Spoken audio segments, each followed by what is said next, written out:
এই ভিডিওটা সবার উদ্দেশ্যে। টিকটকে কোনো সেলিব্রিটি যদি আপনাকে নক করে আপনার আইডি ঠিক করতে বলে টাকা নেয়, তাদেরকে দিয়ে কখনো টিকটক আইডি ঠিক করাবেন না। আমি নিশ্চিতভাবে বলে দিচ্ছি, আপনি 100% মারা খাবেন। আমিও একজন টিকটক সেলিব্রিটির কাছে আমার আইডি ঠিক করতে গিয়ে 1500 টাকা দিয়েছি। সে আইডি ঠিক করেনি, বরঞ্চ আমার টাকা গুলোতে গুলোতে টাকা দেয়নি। পরে যখন টাকা চেয়েছি গালিগালাজ করে দিয়েছে, ব্লক করে দিয়েছে।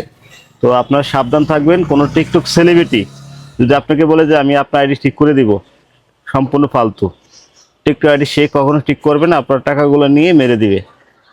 আমার একজন শুভাকাঙ্ক্ষী ছিল, সেই টিকটক সেলিব্রিটি, বাড়ি হচ্ছে আপনার কিশোরগঞ্জে। আমাকে আমার আইডি ঠিক করার কথা বলে আমার থেকে 1500 টাকা নিয়েছে। আমি আজও পর্যন্ত সেই টাকা পাইনি, আর পার আসর সেরে দিয়েছি। তোই আপনারা ভেবে চিনতে টাকা দিবেন। আমি মনে করি টাকা না দেওয়াটাই বেটার, কারণ আপনি যখন টাকাটা দিবেন সেই টাকা আপনি ফেরতও পাবেন না, আপনার কোনো কাজও হবে না, টিকটকে সে কোনো কিছুই করতে পারবে না। সেই সেলিব্রিটি আজও টিকটকে ভিডিও ছাড়ে, ইসলামিক ভিডিও ছাড়ে, ভালো ভালো কথা বলে, বাট একবারই ভণ্ড ভাই।